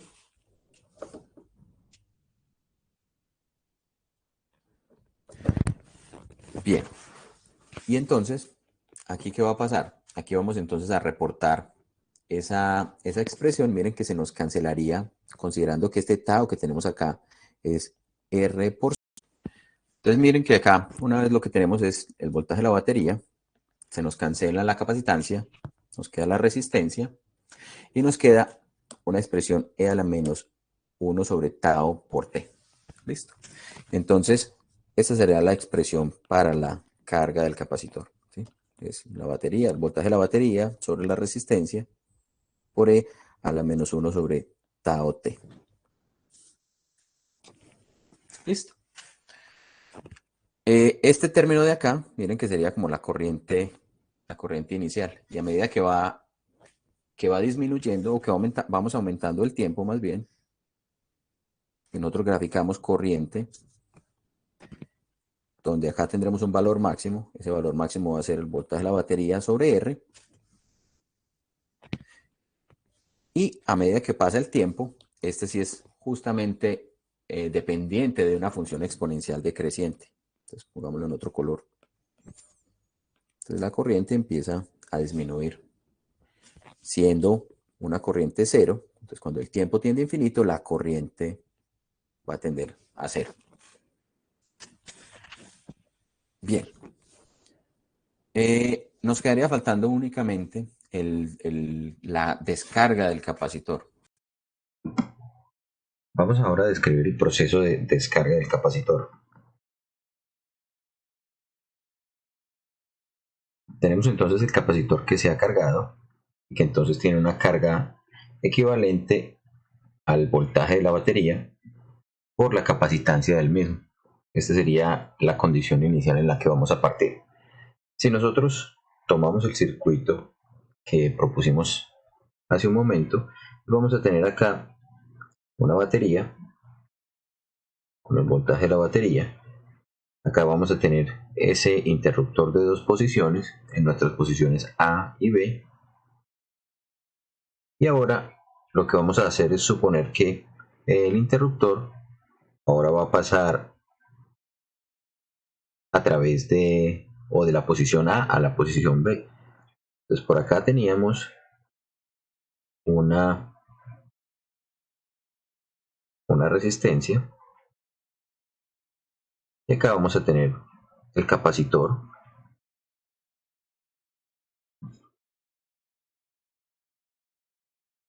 Y esta sería la otra posición que va a tener, o la otra, el otro ramal que vamos a tener allí.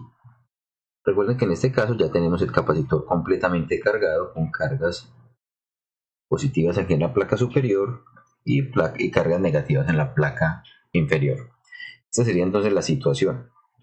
Entonces cuando está completamente cargado, lo que hacemos es precisamente mover ese switch para que nos genere una conexión entre el capacitor y la resistencia a través de este segundo lazo, el lazo que ahora está compuesto por la placa superior del capacitor, la resistencia, este ramal a través del punto B y la placa inferior del capacitor. Vemos que acá tenemos entonces la capacitancia.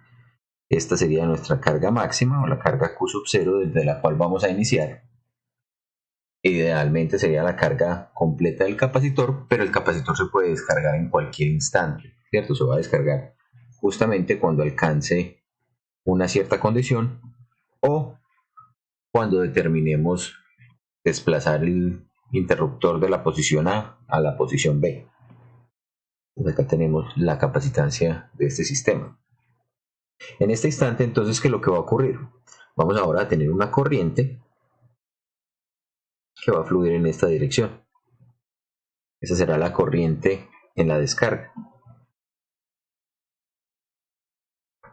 Observemos una cosa. Esta corriente va en este sentido. Entonces vamos a poder definir unos valores de potencial eléctrico altos en la región que está cercana a la placa superior y unos valores de potencial eléctrico bajos cerca a la placa inferior. Si vamos a aplicar la ley de Kirchhoff, entonces podríamos definir justamente esta terminal de la resistencia estaría a un potencial más alto que esta terminal del lado izquierdo. Y entonces, por lo tanto, podríamos también aplicar justamente la ley de Kirchhoff que nos definía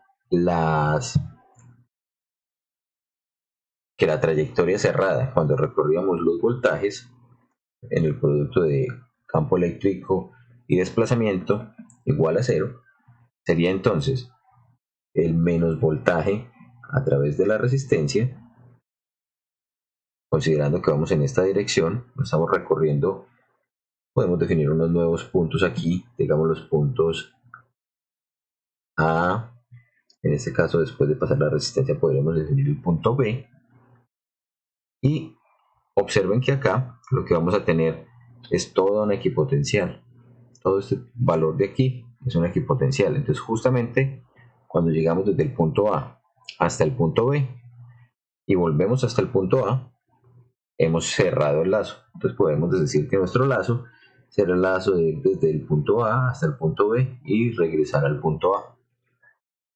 Entonces vamos a tener como primero el potencial debido a cruzar la resistencia y luego el potencial ganado, porque vamos de un potencial negativo a un potencial o de un potencial bajo a un potencial alto a través del capacitor. Entonces esto más el voltaje en el capacitor. Y eso debe ser igual entonces a 0. Si definimos el voltaje en la resistencia a partir de la ley de Ohm, vamos a tener entonces el producto entre la corriente de descarga por la resistencia. Y esto más el voltaje en el capacitor. Y esto debe ser igual a 0. Sabemos que la corriente en este caso, la corriente de descarga, también va a ser igual a cómo cambia la cantidad de carga en el tiempo. Sin embargo, si comparamos esta corriente de descarga, esta corriente fluía en esta dirección, mientras que la corriente que nos cargó el capacitor tenía la dirección opuesta. Entonces, podemos asignarle a ese signo a esa corriente de descarga un signo negativo, considerando que precisamente esta corriente está fluyendo en la dirección opuesta a la que originalmente habíamos definido para la corriente de carga. Entonces, fluye opuesta a la corriente de carga.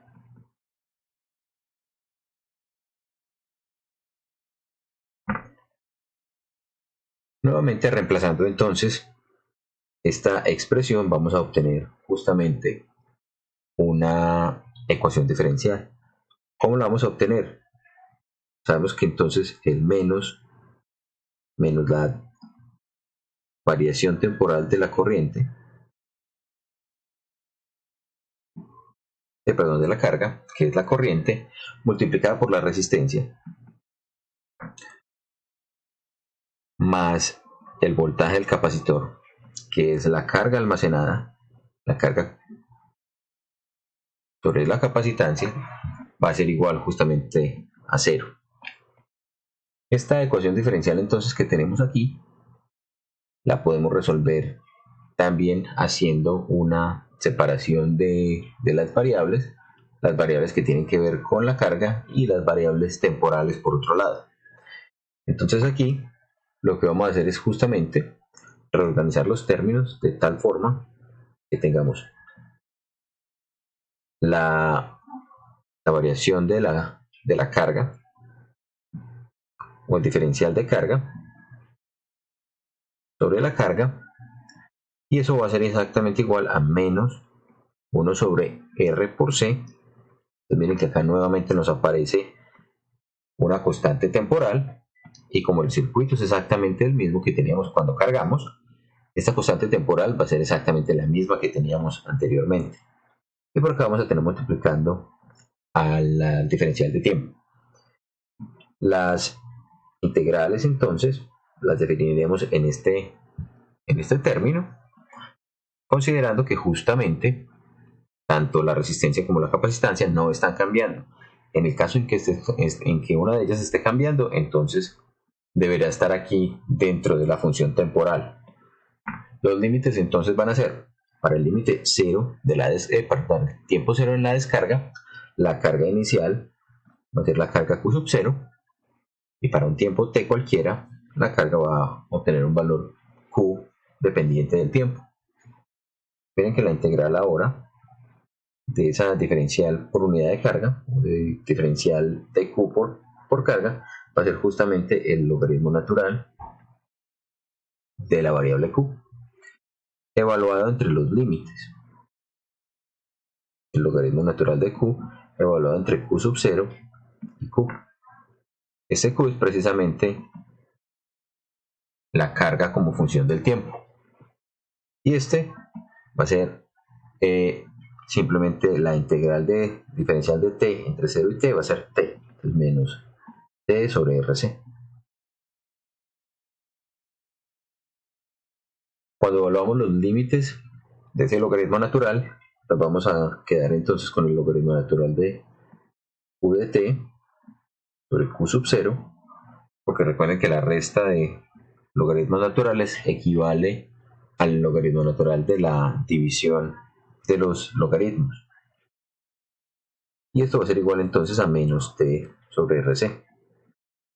Otra vez, como hicimos en el caso anterior, para deshacernos de este logaritmo, vamos a elevar a la exponencial. Entonces sacamos exponencial a ambos lados y obtenemos q de t sobre q0 igual a e a la menos t sobre rc.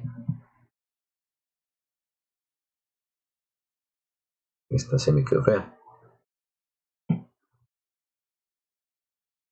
Listo. Y entonces esto justamente nos va a permitir entonces encontrar la expresión para la carga como función del tiempo, medido a partir del momento en que movemos el interruptor de la posición A a la posición B. Entonces no contamos el tiempo en el que tardamos en cargarlo, sino que es como si reiniciáramos esa escala temporal, medido entonces desde ese momento. Acá vamos a tener entonces Q sub 0 por E a la menos T justamente sobre tau. Esta sería la solución de la expresión que nos va a permitir determinar entonces la carga durante el tiempo de descarga. Si graficamos esa expresión, miren que es una expresión que es justamente dependiente de una función exponencial decreciente. Entonces acá la carga, medida en coulombios, va a empezar de un valor máximo Q sub 0 y va a decaer con el tiempo exponencialmente, siendo 0 cuando t tiende a infinito. Esto sería t. Y la carga, podemos expresarla así, la carga en t tiende a 0 cuando t tiende a infinito.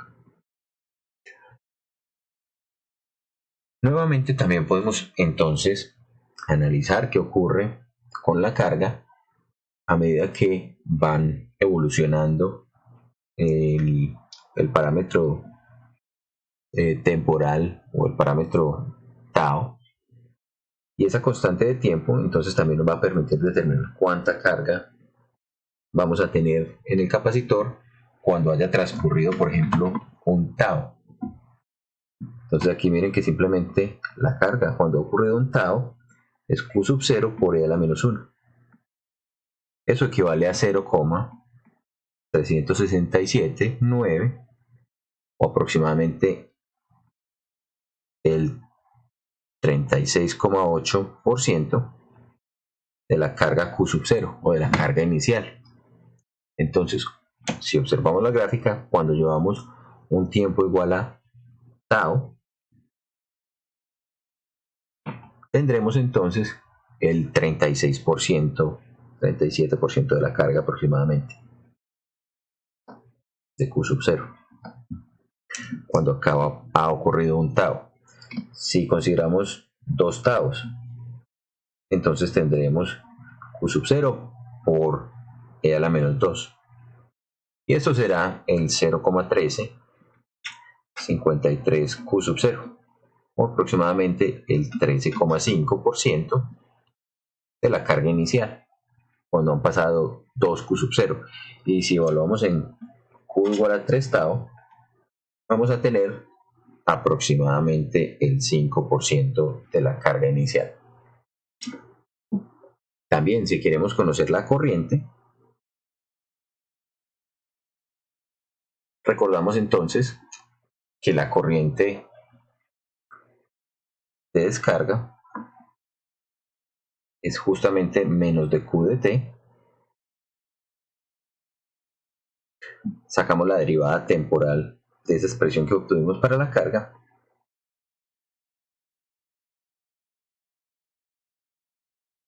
Menos la derivada con respecto al tiempo de esta expresión que acabamos de obtener para la carga, que sería Q sub 0 por E a la menos T sobre tau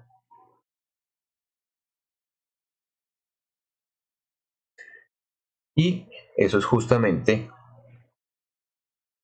1 sobre tau o 1 sobre RC, ¿sí? Q sub 0 por E a la menos T sobre tau. Graficando esa expresión, considerando que la corriente va en la dirección opuesta, entonces es como si la corriente tomara un signo o un valor negativo en el tiempo, iniciando desde un valor mínimo o desde el valor más negativo, más bien, menos Q sub 0 sobre tau o sobre RC, y aumentando justamente a medida que va pasando el tiempo, haciendo que su magnitud tienda a 0. Pues esto sería la corriente.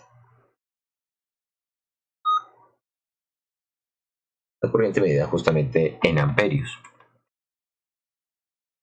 Si consideramos todas las situaciones que hemos descrito, tanto de la carga como la descarga, entonces vamos a escribir por aquí, considerando todas las situaciones,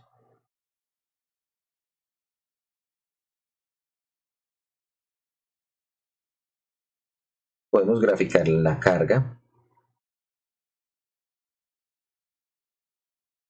o la cantidad de carga total en el capacitor, medida entonces en coulombios. Acá el máximo valor que vamos a obtener va a ser el voltaje de la batería por la capacitancia.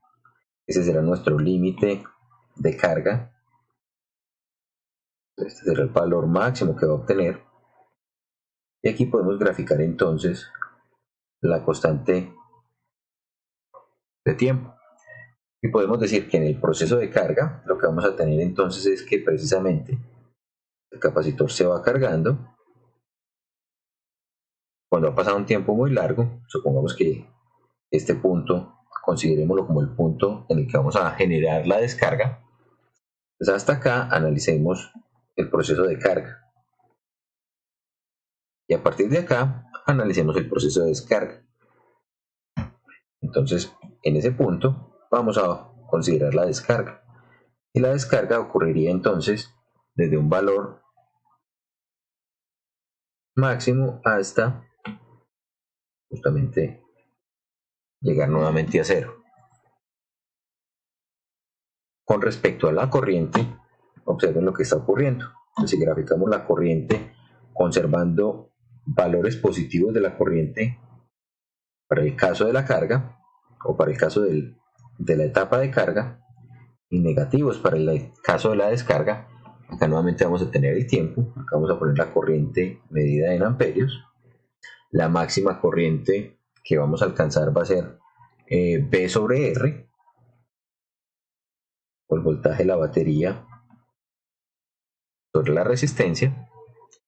Acá va a ser nuevamente el punto donde vamos a considerar que estamos invirtiendo o estamos haciendo el proceso de descarga. Y entonces acá la corriente en el proceso de carga inicia en un valor máximo y decrece exponencialmente hacia un mínimo, y en el proceso de la descarga iniciará entonces desde un punto por aquí, un punto que será menos B de la batería sobre R, e irá incrementándose en magnitud, irá volviéndose más positivo, pero llegará nuevamente a cero cuando el tiempo se vaya alargando. Entonces eso nos permite describir todo el proceso de carga y descarga del capacitor. Entonces hay aplicaciones, como les mencioné en la clase, que son muy interesantes, en las cuales, por ejemplo, se puede controlar el tiempo de carga y descarga por medio de modificar la resistencia, por ejemplo, con una resistencia variable.